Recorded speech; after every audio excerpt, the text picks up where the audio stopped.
los límites, cuáles son los surcos, los fascículos que van desde la médula espinal prácticamente ahorita hasta lo que es el tálamo, ¿verdad? Porque es lo que la mayoría de las conexiones que están o las conexiones entre el hipotálamo y el resto del diencéfalo. Entonces,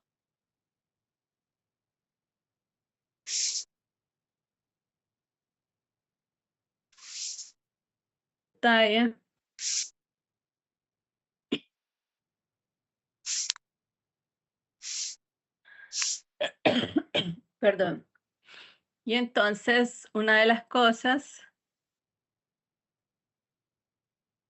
perdón, bueno, que tenemos la extensión de la médula espinal, ¿desde dónde se extiende? Bueno, ¿desde dónde? Desde el agujero magno hasta la primera vértebra lumbar, ¿verdad? Que está formado por lo que es la sustancia gris, que en este dibujo es la sustancia blanca en los cortes transversales de los diferentes segmentos. Y lo que está aquí en gris es la sustancia blanca, ¿verdad? Que corresponde a todas las fibras que ascienden o descienden de la médula espinal, ¿verdad? ¿Cuáles son las características de la médula espinal? ¿Quién me puede decir? Alguien que lo... Perdón.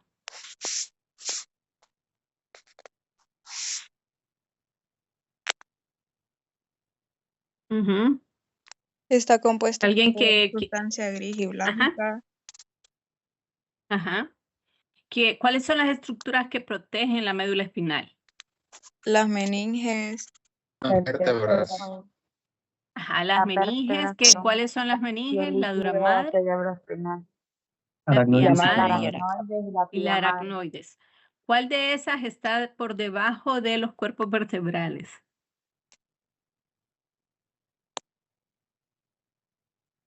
La que está más cerca del cuerpo vertebral es ¿Sí? La dura madre. la dura madre sería. La dura madre está por debajo de los cuerpos vertebrales. Ajá.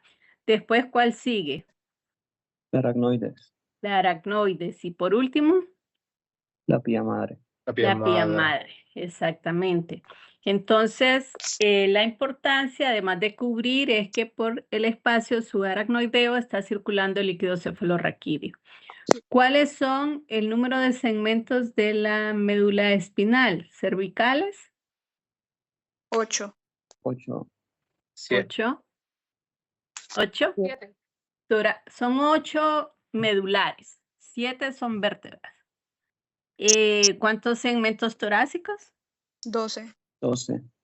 12. Lumbares. 5. 5. 5. Ajá. Sacros. 5 también. 5 y un ejercicio.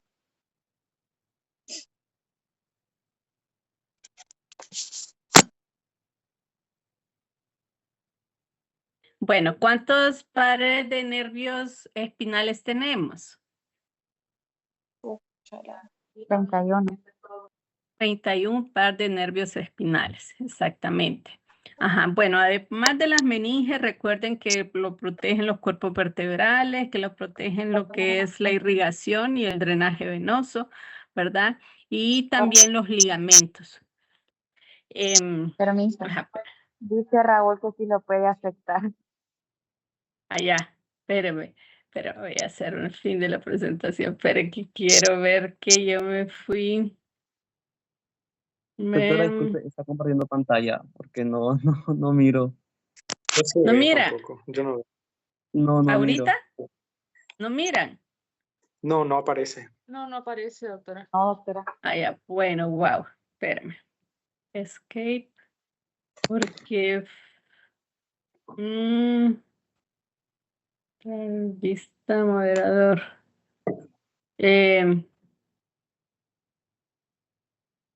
No sé por qué no me...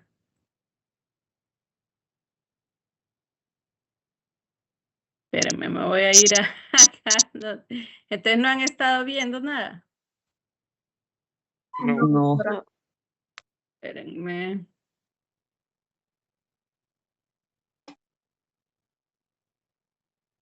Escape.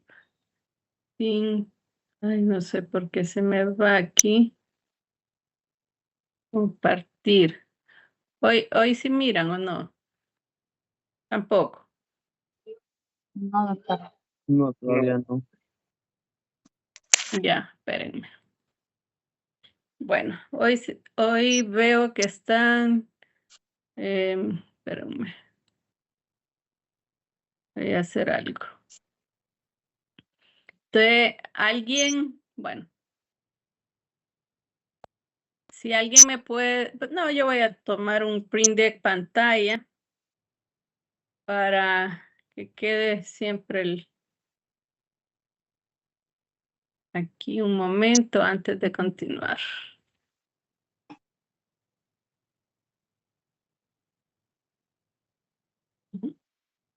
Bueno, ahí. Ahorita entonces le voy a poner compartir. Entonces, pantalla. Hoy sí ya están viendo y ahorita, hoy sí, ¿verdad? Sí, ahora sí. Sí, ya se mira, doctora. Ajá, perdón. Y porque, bueno, les estaba mostrando aquí, pero ahí se ve todo el grupo. Espérenme.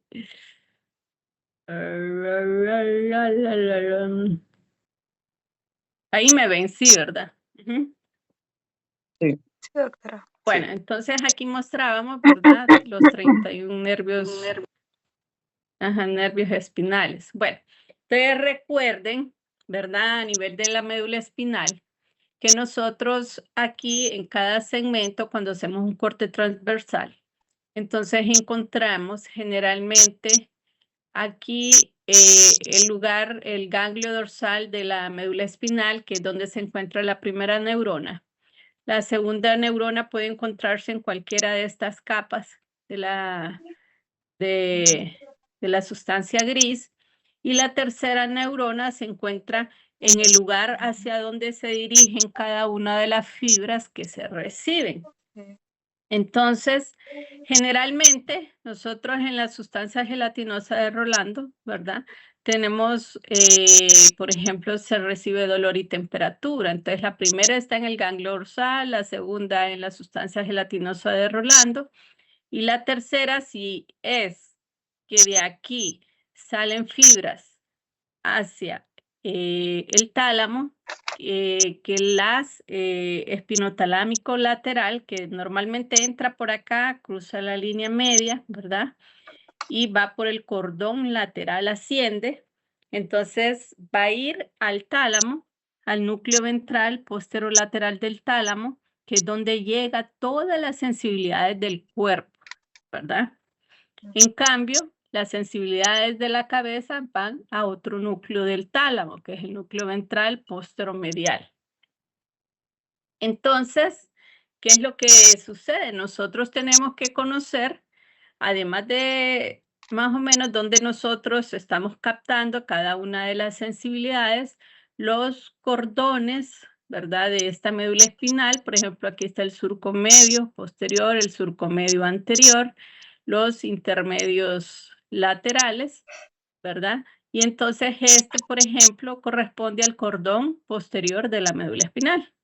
Este que está aquí es el cordón anterior de la médula espinal y esto que está aquí a los lados es el cordón lateral de la médula espinal. Entonces, ¿qué fascículos que son ascendentes van por el cordón posterior de la médula espinal? Aquí nosotros tenemos que a la par entre el surco medio posterior, ¿verdad? Y el surco intermedio lateral están los fascículos gracilis, y los que están a la par del gracilis son los cuneiformes. Entonces, el fascículo gracilis, entonces, ¿en qué cordón está de la médula espinal? Posterior. En el cordón posterior de la médula espinal. ¿Qué información lleva el fascículo gracilis?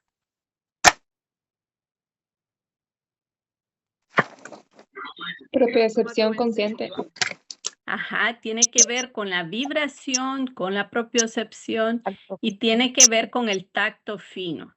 tanto el gracilis como el cuneiforme, ambos llevan ese tipo de información. Entonces, esas fibras entran y suben, ascienden una vez que entran de un solo por el mismo lado. ¿Y cuáles son los receptores entonces que tienen que ver con esa información? Si reciben vibración, ¿cuál es el receptor? Pacini. El corpúsculo de Pacini. El vibración, sí, el de Batter-Pacini, ¿verdad? Exactamente. Si es propiocepción, ¿cuál es el receptor?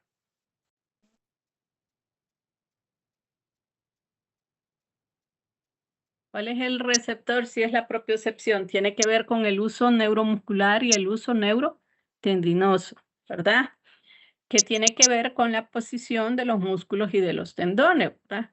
Y si es el tacto fino, que es el mismo epicrítico, ¿cuál es el receptor de esa información? Los corpúsculos de Meissner. Entonces, estos que están en diferentes áreas mandan aquí a la médula espinal y esa información del gracilis y cuneiforme van por el mismo lado y van a llegar ¿a dónde? A los núcleos, a la tercera neurona.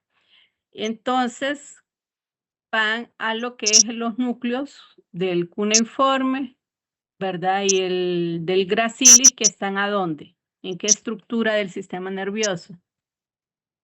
En la médula oblongada. En el pulpo. En la médula oblongada o el bulbo, exactamente. Y de ahí entonces van a ir hasta el tálamo, al núcleo ventral posterolateral del tálamo, o NVPL, ¿verdad? Que es la abreviación.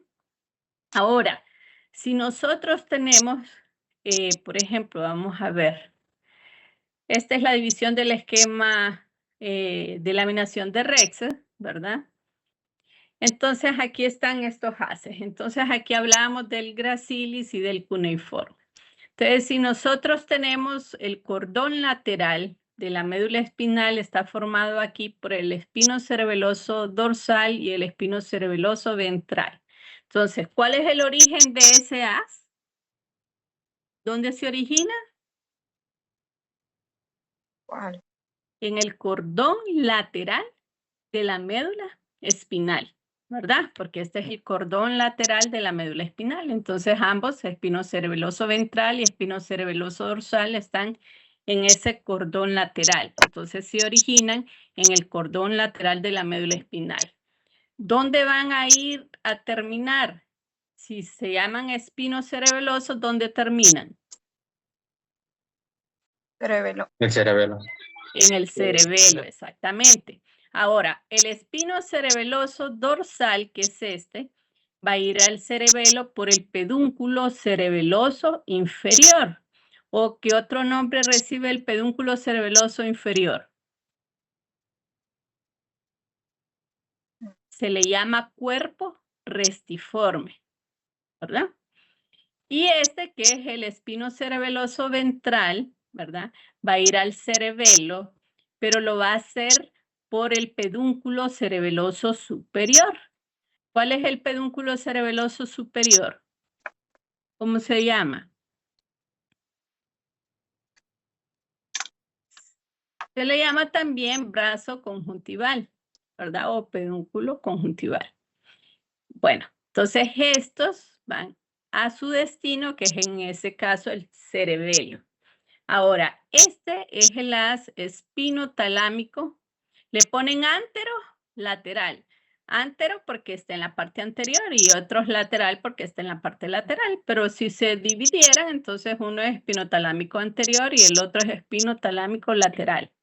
Entonces, ¿cuál es el origen del espinotalámico anterior?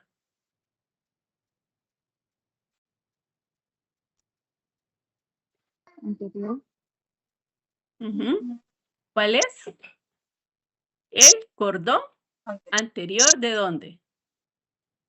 En el cordón anterior de la médula espinal. Ese es el origen. ¿Y cuál sería el origen del espino talámico lateral? El cordón lateral de la médula espinal. Exactamente, el cordón lateral de la médula espinal. Entonces, estos son orígenes. Ahora, ¿qué pasa? ¿Dónde va a terminar el espinotalámico anterior y el espinotalámico lateral? Como su nombre lo dice, su origen es en la médula espinal y su destino es en el tálamo. Entonces, ¿qué información lleva el espinotalámico anterior?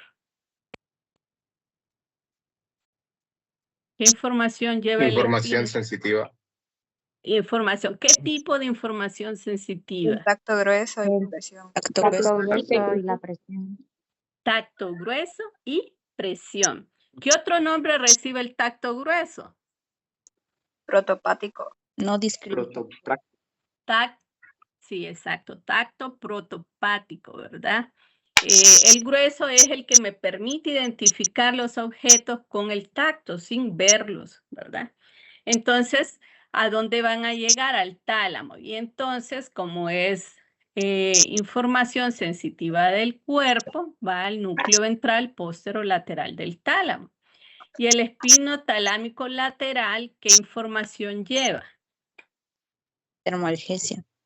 Termoalgésica, es decir, que tiene que ver con la temperatura y con el dolor. Entonces, el origen es el cordón lateral de la médula espinal y la finalización o el destino es el núcleo ventral también, posterolateral del tálamo, porque lleva termoalgésica, pero ¿de dónde? Del cuerpo. Ustedes siempre tienen que hacer diferenciación, vibración, propiocepción y tacto del cuerpo. Si ustedes no dicen del cuerpo, entonces no le ponen el apellido. Siempre tienen que decir si es del cuerpo o si es de la cabeza, porque son diferentes haces, ¿verdad? Entonces eso.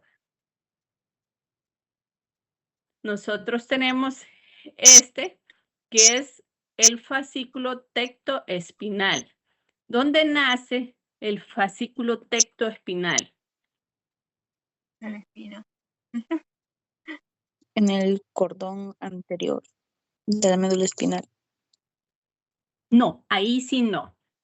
En estos que son ascendentes sí nacen en la médula espinal. No, miren, es que estos sí nacen en la médula espinal, que se llaman espino, excepto el gracilis y cuneiforme, que nacen ahí. Pero este tecto significa que nace en el techo o del mesencéfalo, ¿verdad? En el techo del mesencéfalo. Entonces, el origen del tecto espinal es en el mesencéfalo, ¿verdad? ¿Y dónde es su destino? Aquí sí es la médula espinal. Por ejemplo, si ustedes ven aquí, es el cordón anterior de la médula espinal. Ahora, si ustedes se fijan, aquí hay este haz que es descendente, donde nace, dice que se llama córtico espinal. ¿Dónde nace? En la corteza cerebral. En la corteza cerebral. ¿Y cuál es su destino? La médula espinal. Exactamente en el cordón lateral de la médula espinal. Entonces, el córtico espinal, ¿verdad? Lateral es el haz que se cruza, ¿verdad? Que el 80% de las fibras de este haz se cruzaron en la parte inferior del bulbo y trae toda la información motora, ¿verdad? Del cuerpo. Pero aquí está este otro que es el córtico espinal ventral. Y el córtico espinal ventral es el que viene de la corteza, termina en la médula, pero en el cordón anterior de la médula espinal y corresponde al 20% de las fibras. Entonces, eso es. Ahora, este que ustedes ven aquí es el fascículo retículo espinal. Entonces, el retículo espinal resulta que existe su origen de aquí ustedes tienen el retículo espinal lateral, ¿verdad? Entonces, pero también hay un retículo espinal medial, que es este. Este es lateral y este es medial. Entonces, los retículos espinales nacen en la formación reticular del tallo encefálico, ¿verdad? Entonces, ahí es donde nacen y donde van a terminar, en la médula espinal. Si es el lateral, en el cordón lateral, y si es el medial, en el cordón anterior de la médula espinal. Y entonces, generalmente, ahí se dividen en los que vienen del bulbo y los que vienen del puente. Entonces, ahí cambian. Entonces, es importante que ustedes sepan. Ahora, en este no se ve, vamos a ver en la siguiente, creo que sí. Ajá. Aquí miren, este es el haz rubro espinal. ¿Dónde nace el haz rubro espinal? Uy, En el núcleo rojo del mesencéfalo.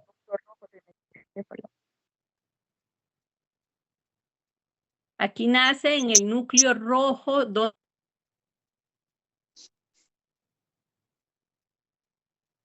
se encuentra en el mesencéfalo.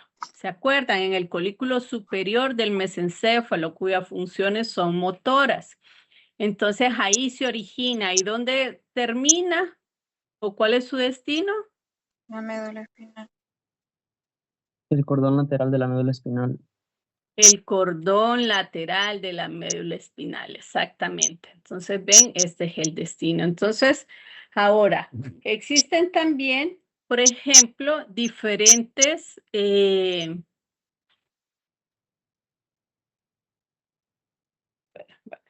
perdón. Diferentes... ¿cómo decir? Por ejemplo, tractos también que rodean aquí la parte interna, ¿verdad? De la médula espinal. Ahora, están estos que son los vestíbulos espinales. ¿Dónde nacen el fascículo vestíbulo espinal? ¿O cuál es su origen? En el núcleo vestibular. En los núcleos vestibulares. ¿Dónde se encuentran los núcleos vestibulares?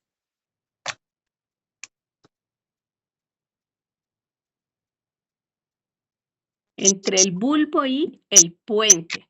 Hay 4 núcleos vestibulares. Hay un núcleo vestibular superior, hay un inferior, hay un medial y el lateral, que también el lateral se llama de Deiters, ¿verdad?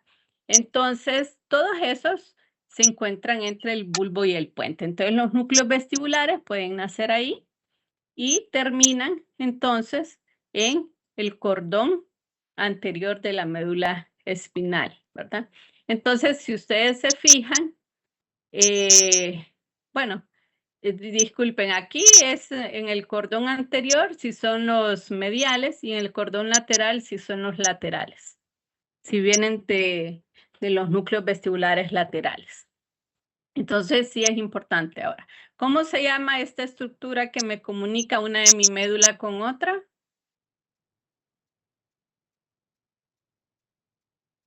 Comisura gris.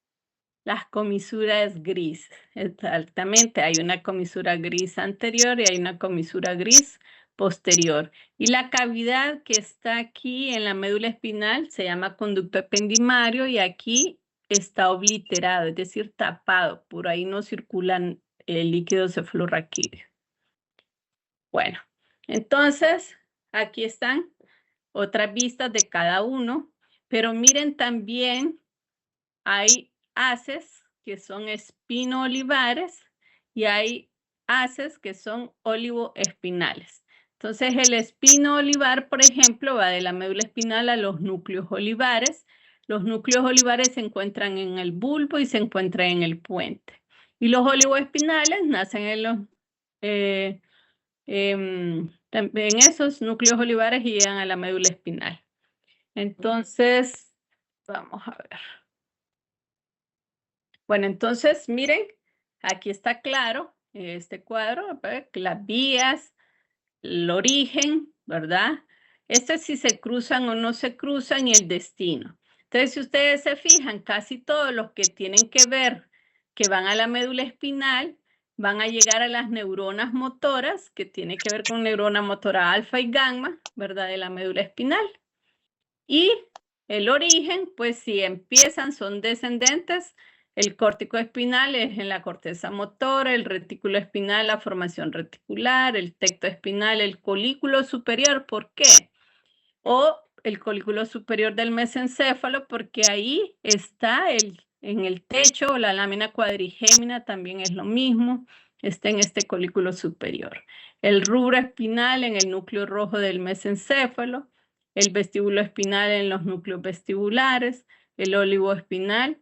Aquí les hablan de los núcleos olivares inferiores, sobre todo los que están más cercanos a la médula espinal, ¿verdad? Y hay otras fibras que descienden, ¿verdad? Esta médula espinal que vienen a lo largo del tallo encefálico y que tienen que ver con el sistema nervioso autónomo. Entonces, estos son los tractos que ya más o menos habíamos mencionado. A ver cuáles no se cruzan. Por ejemplo, de los tractos ascendentes, el que no se va a cruzar es el espinocerebeloso dorsal, ¿verdad? Y de los descendentes, los que se cruzan son el tecto espinal y el córtico espinal. Los demás no.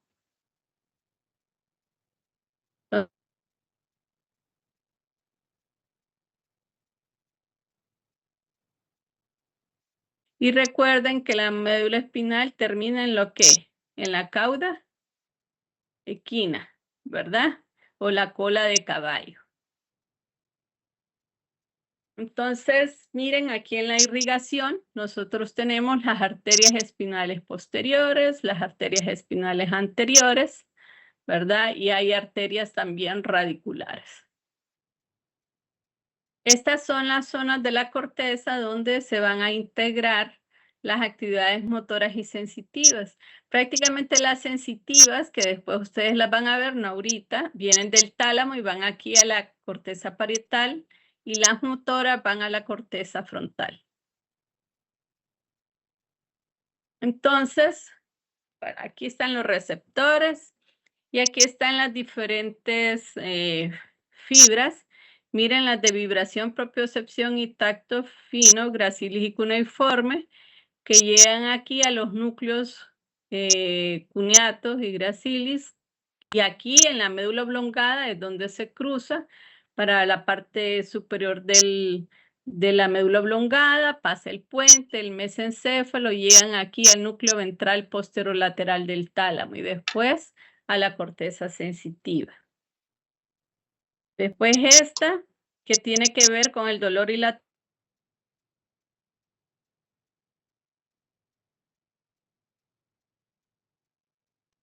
cordón lateral, y miren aquí suben por todo el lado contrario. Primero, ¿verdad? Aquí, ¿verdad? Prácticamente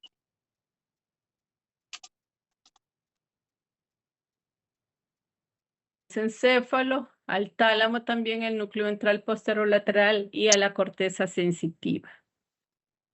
Y en las vías descendentes, miren, estas son las vías motoras desde la corteza cerebral, pasan el tallo encefálico, ¿verdad? Y aquí es donde les decía que la mayor parte se cruza y el 80% a nivel de la decusación de las pirámides y el 20% permanece en forma directa. Después, aquí tienen lo que es el núcleo rojo, que está en el mesencéfalo, en el folículo superior del mesencéfalo. Recuerden, miren, aquí nosotros tenemos la base de los pedúnculos, la sustancia gris, y aquí está el núcleo rojo, aquí están los núcleos de los colículos. Y entonces, miren, el núcleo rojo, cuando nace en el mesencéfalo, se cruza en la línea media y va al lado contrario hasta la médula espinal. En cambio, este es el córtico espinal lateral desde la corteza, que baja al mesencéfalo, al puente, a la médula oblongada y después cruza la línea media al cordón lateral de la médula espinal. En este caso, pues nosotros tenemos estos núcleos, los vestibulares, ¿verdad? Y entonces están los núcleos mediales y los núcleos laterales. Entonces aquí hay fibras desde el puente y la parte superior de la médula oblongada y que va a bajar hacia lo que es la médula espinal. Y entonces estos son los tractos vestíbulo-espinales. Hay unos, miren, llegan aquí a la médula oblongada y se cruzan para la parte medial y llegan al cordón anterior de la médula espinal. Bueno, aquí están entonces los cuerpos vertebrales. Aquí que están las meninges, ¿verdad? La pía madre, ¿verdad? Aquí está la aracnoides y después la dura madre y el espacio subdural acá. ¿Y qué más? Bueno. Entonces eso es importante a nivel de la médula espinal. Ahora, igual necesitamos, por ejemplo, en la parte, tal vez si alguien quiera, bueno, no voy a ver si, permítanme un momento. Dejar de compartir y les voy a buscar ahorita tal vez que alguien me diga cuáles son las funciones principales del tallo encefálico mientras yo les busco la presentación.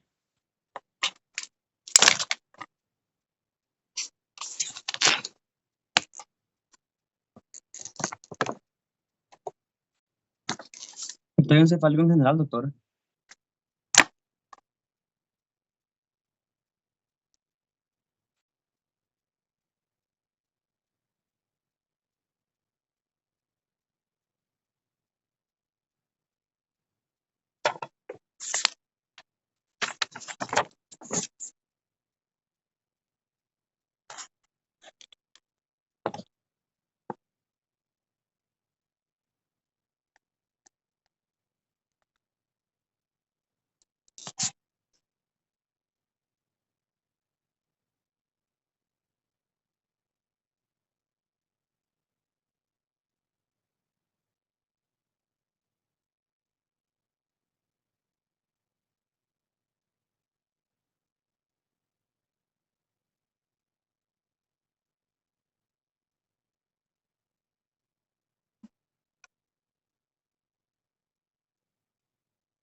Ujú.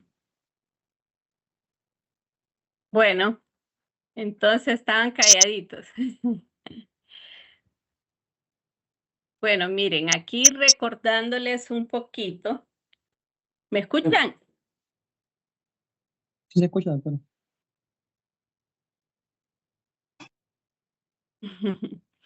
Ya. Cristian quiso contestar. Sí puede.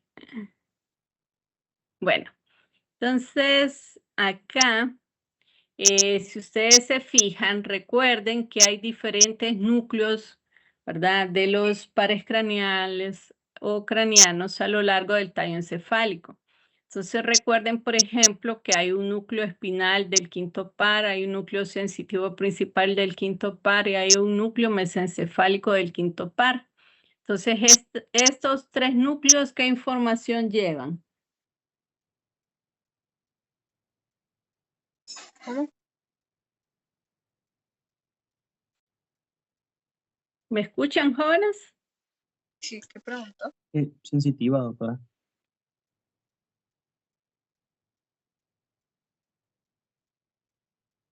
Ajá. Bueno. Entonces, ¿qué es lo que no les escucho a ustedes? No sé por qué. No, Cristian, trata de habilitar el micrófono o no te deja. Se escucha, doctora. Sí, Se escucha.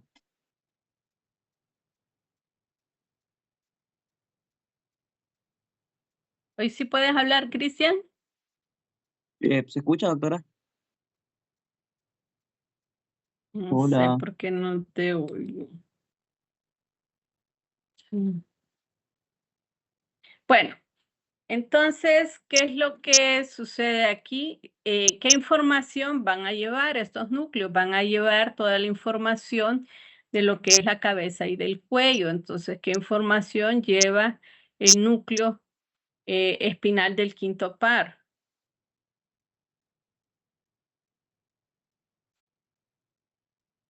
¿Alguien que me diga?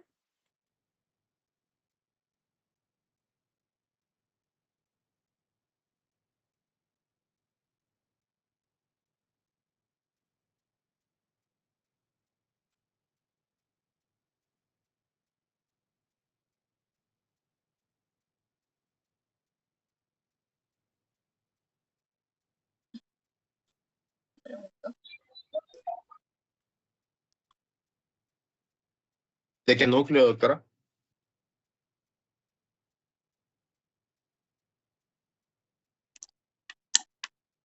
Bueno, no sé qué pasa.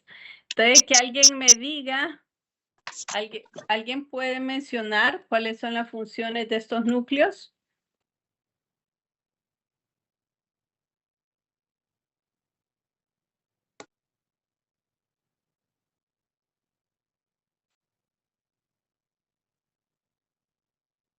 Bueno, entonces voy a empezar yo. En el caso de estos núcleos que llevan la modalidad sensitiva y el trigémino lleva la modalidad sensitiva general, entonces que se relacionan con varios de los pares craneales o nervios craneales, que son el quinto, el séptimo, el noveno y el décimo, tienen que ver con lo que es dolor, temperatura, tacto, propiocepción, ¿verdad? De la cabeza y del cuello, pero también tiene que ver con los senos paranasales y tiene que ver con las meninges. Ahora, ¿qué otra cosa ocurre? Aquí nosotros tenemos, ¿verdad? El núcleo de vestibular, ¿verdad? Y los núcleos vestibulares se caracterizan porque están relacionados con el octavo par craneal y tienen que ver con el equilibrio. La parte vestibular, ¿qué fascículo está relacionado con la parte vestibular? El fascículo longitudinal medial. Ahora, este que está aquí es el núcleo solitario, que tiene una función sensitiva visceral en la parte caudal y en la parte rostral tiene una función gustativa. Entonces, ¿qué pasa con este núcleo solitario? Tiene que ver con el noveno y con el décimo par craneal, ¿verdad? ¿Y qué información tiene que ver? Pues en la parte visceral de este núcleo tiene que ver con los reflejos viscerales como las náuseas, ¿verdad? También los mismos reflejos de dolor. Ahora, este núcleo, que es el núcleo del hipogloso, pues la modalidad del hipogloso es la modalidad motora somática. La modalidad motora somática significa que tiene que ver con músculos, ¿verdad? Derivados de los somitas. Y entonces su función tiene que ver con el 12º par craneal y es con los músculos tanto intrínsecos como extrínsecos de la lengua, ¿verdad? Excepto el palato gloso. Luego este que ven aquí, que es el núcleo dorsal del vago. Y en el núcleo dorsal del vago prácticamente tiene una modalidad motora, perdón, motora visceral. Y en esta información prácticamente tiene que ver con las vísceras torácicas y con las abdominales y nosotros hablamos hasta el ángulo esplénico del colon. Este es el núcleo ambiguo, ¿verdad? El núcleo ambiguo tiene una función motora branquial, porque los pares craneales que tienen funciones motoras branquiales son el quinto, el séptimo, el noveno, el décimo y el onceavo. Entonces, en el caso de motora branquial, les estaba diciendo, ¿verdad? En el caso de la motora visceral, tiene que ver con el tercer par, que es el de Edinger-Westphal, que está en el mesencéfalo, ¿verdad? Con el núcleo salivatorio superior y el núcleo salivatorio inferior, ¿verdad? Que el superior tiene que ver con qué núcleo, con qué nervio. Con el séptimo Núcleo par, superior. ¿verdad? Y el salivatorio inferior tiene que ver con el noveno par, que son estos, ¿verdad? Salivatorio superior y salivatorio inferior. Y luego tenemos el núcleo dorsal del vago, que es este, ¿verdad? Y el dorsal del vago sí es el que tiene que ver con eso, con las vísceras tóraco-abdominales hasta el ángulo esplénico del colon. Entonces, el que ustedes recuerden, ¿verdad? Cuáles son los núcleos de los pares craneanos, cuáles son las modalidades sensitivas y cuáles son las funciones, es importante. Recordar, por ejemplo, que las fibras del nervio facial están rodeando al núcleo del motor ocular externo. Bueno, vamos a ver. Estos son los mismos de diferentes colores. Y aquí es que aparecen las modalidades que les hablo de la motora somática, motora branquial, motora visceral, sensitiva general esta, visceral esta y especial esta. Que la sensibilidad especial tiene que ver con los órganos de los sentidos, el gusto, la visión, la audición, el equilibrio, todo eso. Entonces, esto es importante que ustedes lo sepan, así como la emergencia de cada uno. Miren, aquí están lo que digo, las modalidades, los núcleos que tienen que saberse, los nervios que están asociados.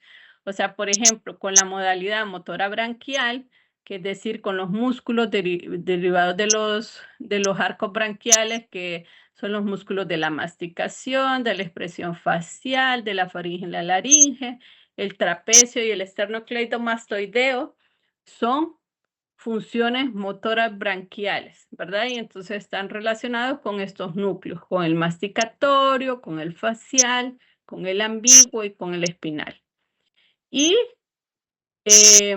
la motora somática, que tienen que ver con aquellos pares craneales que inervan los músculos extraoculares del ojo, ¿verdad? Por ejemplo, el tercero, el cuarto, el sexto, y además con el hipogloso, que tienen que ver con la lengua.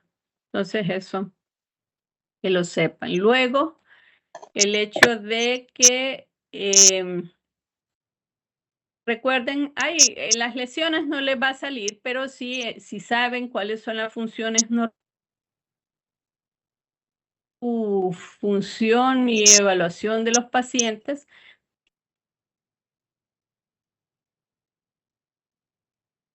El esternocleidomastoideo, entonces, ¿qué tiene que ver con qué par craneal?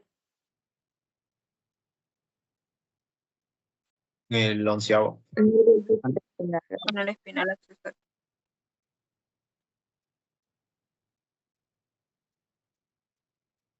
Con el espinal accesorio. Recuerden que tienen que decir espinal accesorio, porque hay espinal del quinto y hay un espinal accesorio. Entonces, eso así. Bueno. Eso en la parte de...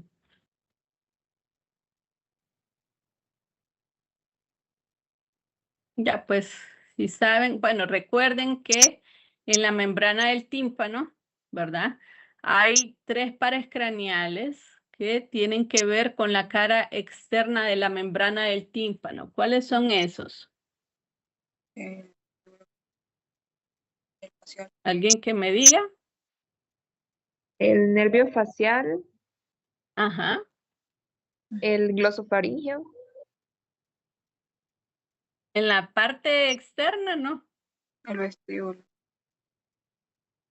Oh, no. El quinto, el séptimo. El vestibular, el bajo. Ajá. Entonces, el quinto, el séptimo y el 10º par craneal tienen que ver ¿con quién? Con la parte externa de la membrana del tímpano. En cambio, con la parte interna de la membrana del tímpano, ¿cuál es el par craneal que tiene que ver? el noveno par craneal, ¿verdad? Entonces el noveno está en la parte interna y los otros, ¿cuáles son los otros? Quinto, 5, séptimo, séptimo y décimo. 10º par. Exacto. Entonces, por eso, si hay trastornos en cualquiera relacionados con estos tres, con las estructuras que inervan estos tres nervios craneanos, entonces van a provocarse un poquito de mareo, de vértigo, ¿verdad? Ajá. Entonces, ahora, aquí miren, aquí están. ¿Dónde están los receptores?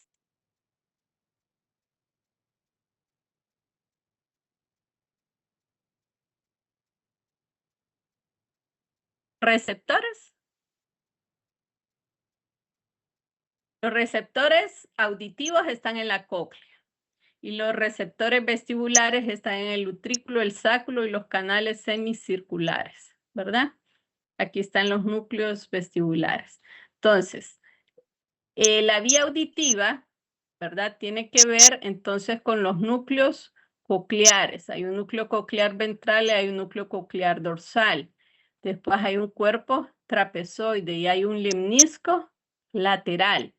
Eso lleva la información de tipo auditivo. Y en los colículos, ¿a dónde llega la información auditiva? Al colículo inferior, ¿verdad?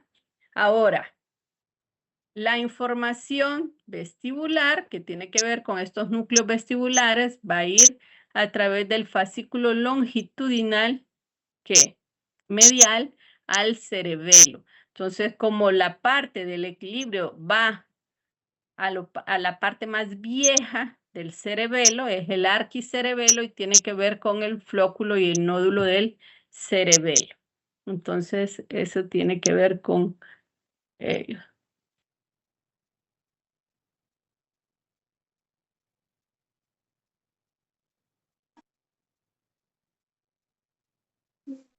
Miren, si les aparece esta lesión, es una lesión del nervio facial. ¿Es central o es periférica? Bueno, Esa cuando sería es... periférica, ¿verdad? Ajá. Sí, cuando se les abre bastante el ojo, es periférica. Si el ojo está normal, es central. ¿Estamos? Ujú. Bueno. Entonces aquí está, miren la central y esta es la periférica, pero generalmente en la periférica se puede ver se llama parálisis facial periférica o de Bell, ¿verdad? O de campana. Entonces, miren, aquí en la central, si ustedes se fijan, prácticamente no hay, aparecen todas las señas o las arrugas de la frente, ¿verdad? Y solo esta parte inferior no la tiene. Ahora, el séptimo par está relacionado con el nervio intermedio de Wisber, ¿verdad? Bueno, de ahí las lesiones en los ojos, ¿verdad? Cuando la persona tiene problemas para ver hacia abajo, ¿qué par craneal hacia afuera y hacia abajo, qué par craneal está dañado? Abducen. Es el cuarto. Hipotético. El cuarto. Ah, Cuando el ojo se va hacia afuera, se daña el sexto, y cuando se va hacia adentro, se daña él. cuarto. O cuando se va para adentro, no lo vale el de afuera, ¿verdad? Y cuando se va para afuera, no lo vale el de adentro. Entonces, si se va hacia afuera es el tercero y si se va hacia adentro es el sexto. El cuarto. El sexto, sí tiene más sentido.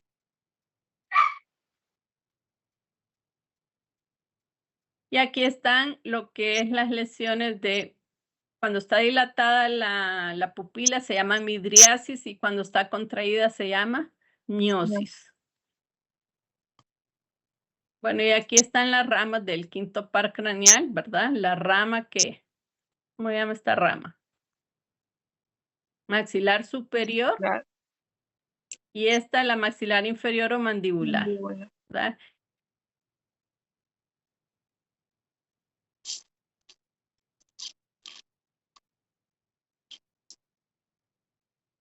El de Gasser. ¿Cómo se llama el ganglio del séptimo par craneal? Ganglio de gas.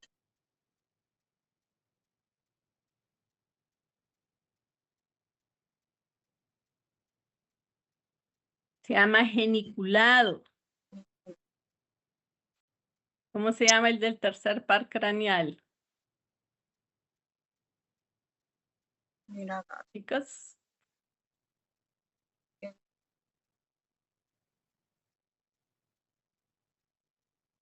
Tienen que, por lo menos, saberse bien lo de los nervios espinales, lo de los nervios craneales, los núcleos, los ganglios, ¿verdad? Los agujeros por donde salen, las modalidades. Luego, es importante que ustedes, ¿cómo se llama? Sepan todas las partes del cerebelo. ¿Cuáles son, Renato? Chale. ¿Mande? Las partes de la vermis cerebelosa. Uy. El culmen. El declive. Johan, El lóbulo central. Ruth, El lóbulo central. El culmen. El ajá, declive. La língula. No me acuerdo. língula, lóbulo central, culmen, declive, folium, Bien. pirámide, Ah. tuber, todas esas son partes del vermis cerebeloso.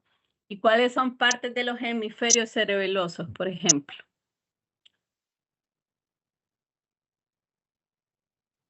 Lóbulo superior, el lóbulo posterior y el lóbulo nodular. Ajá.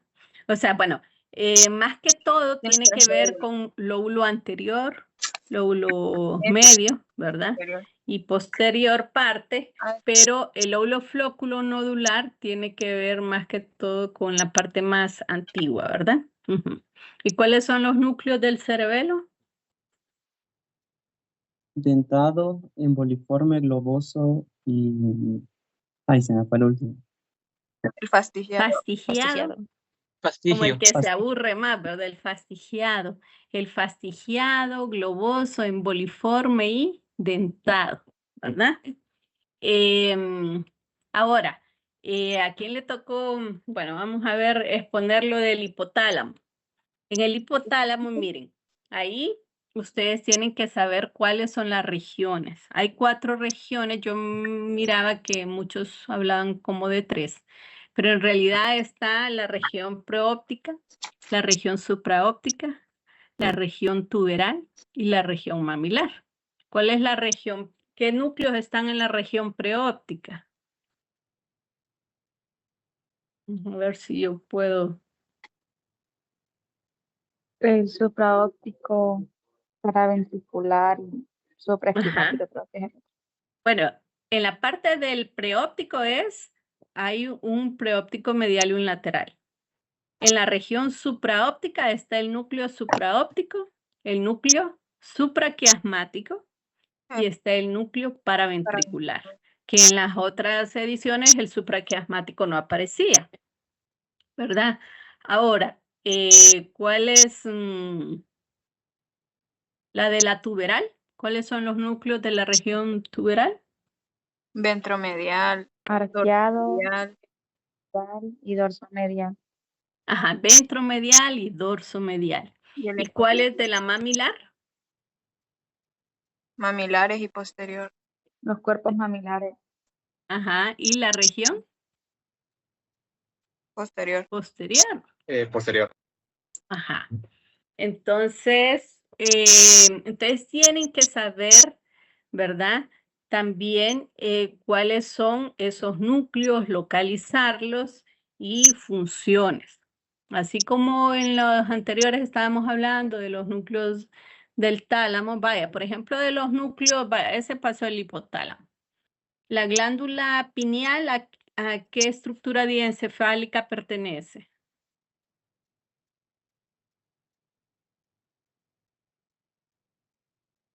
¿Qué otro nombre recibe la glándula pineal? Uy, ya me está. Uy, se me olvidó. Se llama Hipófisis. pituitaria. Pituitaria. Ujú. Y entonces, ¿cuáles son las funciones de esta glándula? Secretar. Regular el ciclo circadiano. Ajá, una de esas es. ¿Y cuándo funciona más? ¿En el día o en la noche? En la oscuridad funciona más, ¿verdad? Pero también está regulando, además de la hipófisis, tiene que ver con los islotes de Langerhans, tiene que ver con las funciones tiroideas. Ay, perdón. Con la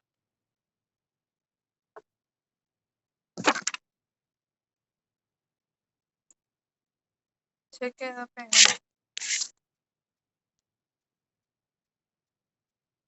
¿Me escuchan, jóvenes?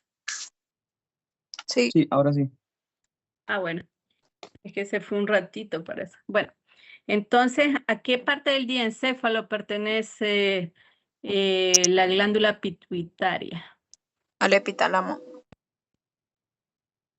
Exactamente, tiene que ver con el epitálamo. ¿Y el subtálamo para qué nos sirve?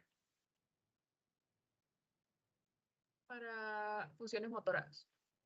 Exacto, tiene que ver con funciones motoras de tipo extrapiramidal, ¿verdad? Ujú. Entonces, es necesario así que ustedes más o menos de cada parte sepan cuáles son las funciones generales, ¿verdad? Y entonces yo creo, bueno, Dios permita que, que logremos integrarnos, pero sí estudien un poquito más, ¿verdad? Generalidades. Y, por ejemplo, del tálamo. El tálamo, de las estructuras del tálamo estaban los núcleos anteriores del tálamo. Están los núcleos mediales del tálamo, núcleos laterales del tálamo y los núcleos posteriores del tálamo. ¿Cuáles son, Marco, Benjamín Martínez? ¿Cuáles son las funciones de los núcleos posteriores del tálamo?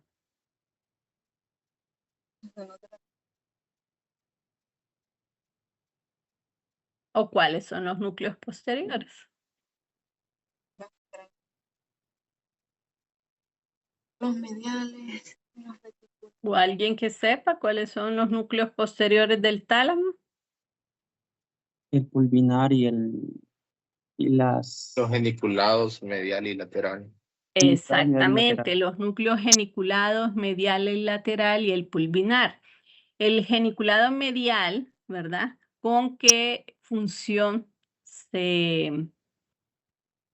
cómo es? Bueno, ¿qué función le corresponde? Ujú. ¿Con cuál? olfatorio, ¿verdad? Olfatorio. Es el medial tiene que ver con, Audición. El olfatorio no, lateral. tiene que ver con la audición. Y el geniculado lateral tiene que ver con la visión. Visión. La-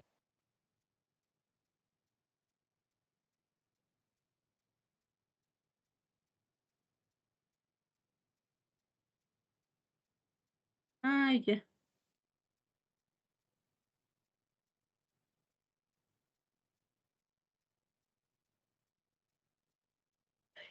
Entonces, ajá, Raulito se salió.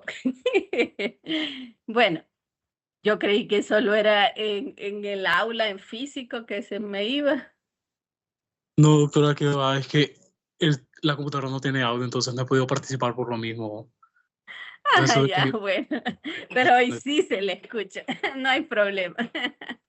Entonces, hablamos de que el pulvinar tiene función, ambas funciones, tiene que ver con las funciones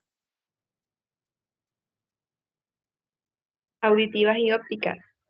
Auditivas y visuales, exacto, auditivas y ópticas, ¿verdad? El pulvinar. Y ahora, ¿cuáles son las funciones de los núcleos hipotalámicos, del núcleo supraóptico y del paraventricular?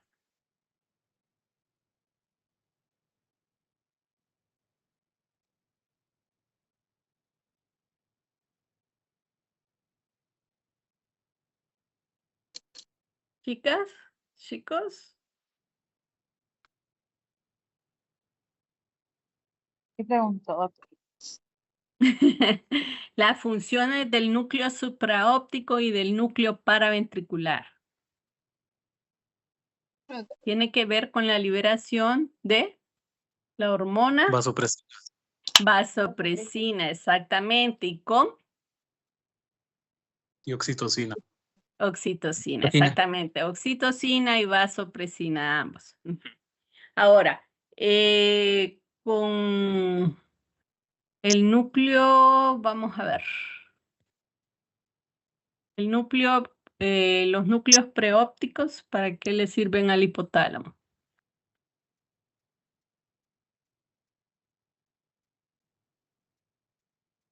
La termorregulación. La termorregulación. Ajá.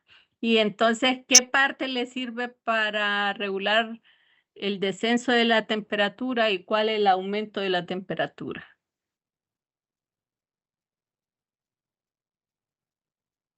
La homeostasis. No, homeostasis significa que está regulando todo el ciclo, ¿verdad? El equilibrio Hipotalámico. del hormonal.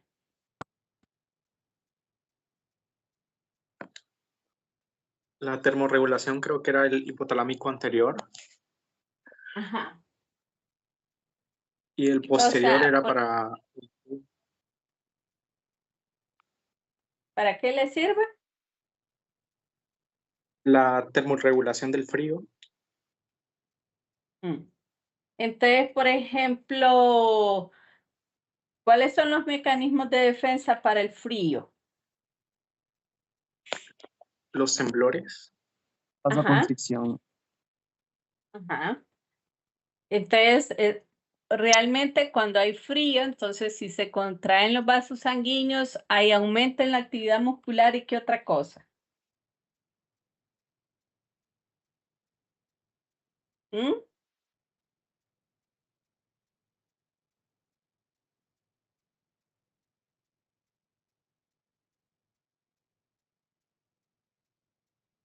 ¿Y qué pasa cuando hay calor? Uy, Sudamos. ¿Mm? ¿Cómo liberan calor del organismo? Con el sudor. Ajá, una a través de la sudoración. Para que haya sudoración también tiene que ver vasodilatación, ¿verdad? Y entonces, ¿qué más?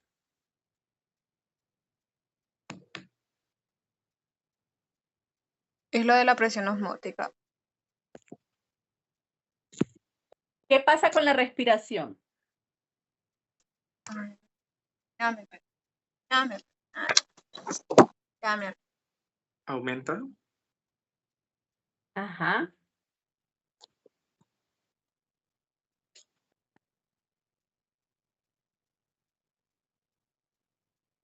Vaya, por ejemplo, ¿cuáles son las hormonas hipotalámicas que liberan prolactina?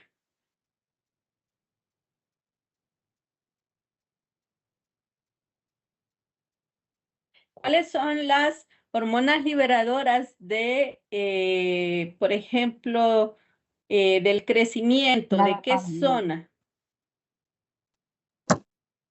La GCH. Ujú. La GHRH, ¿verdad? Que tiene que ver con la hormona del crecimiento o somatotropina, ¿verdad? De trofismo. Es decir, que ¿cuál es la función de esta hormona? Que estimula el crecimiento lineal de los cartílagos, ¿verdad? Sobre todo a nivel epifisiario. Ajá. ¿Qué pasa con la hormona de la prolactina? ¿Qué es lo que hace? ¿Qué hace el hipotálamo para regular la prolactina? No, la prolactina es la que estimula la lactogénesis. Ajá. Y también tiene un efecto a nivel también de la dopamina, ¿verdad? Al mismo tiempo. Ay, ¿Y la hormona corticotrópica sobre qué actúa? la glándula suprarrenal. Sobre la glándula suprarrenal, exacto. Miren, le cerré aquí la visión mía porque es que la compu se me descargó. Entonces, por eso tengo cerrada la visión. ¿Y para qué vaya? ¿Qué parte de la hipófisis forma parte del hipotálamo? ¿Cómo? ¿Cómo es que? Ah, ¿Sí, Johan?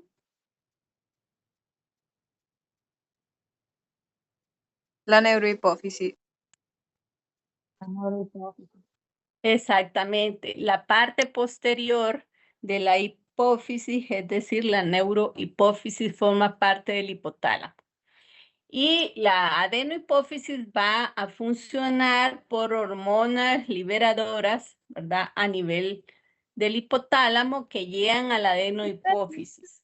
Y entonces, ¿cuáles son las funciones, por ejemplo, del núcleo paraventricular que libera oxitocina? ¿Para qué sirve la oxitocina? La contracción del músculo liso del útero. Exactamente, sirve para las contracciones uterinas. Generalmente, cuando hay un parto, entonces se pone al mamar el niño para que se contraiga el útero y se libere la placenta, ¿verdad? ¿Y para qué le sirven los núcleos hipotalámicos anteriores?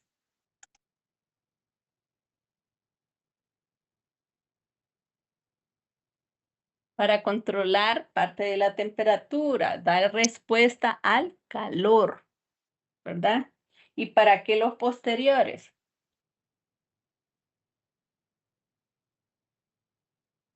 Dan respuesta al frío, ¿verdad?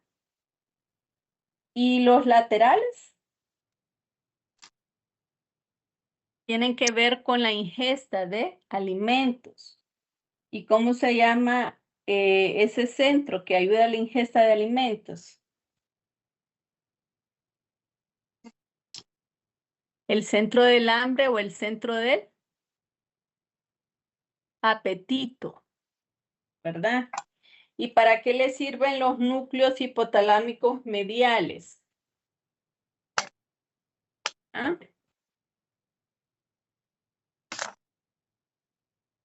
¿Para qué le sirven los hipotalámicos mediales?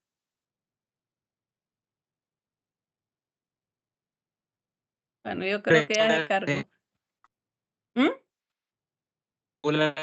La sed y los ritmos circadianos y la temperatura corporal. Ujú.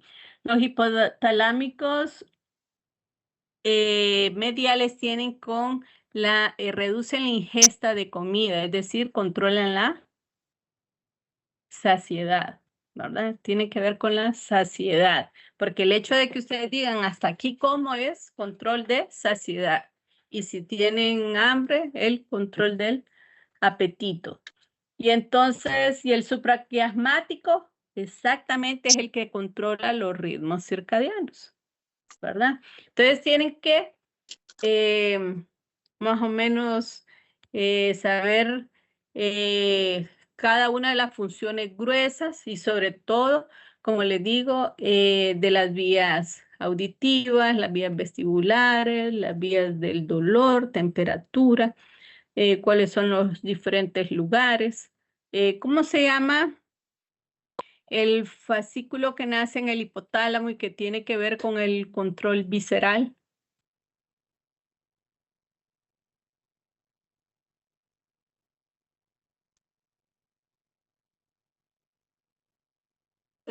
Literal. Entonces, ¿Quién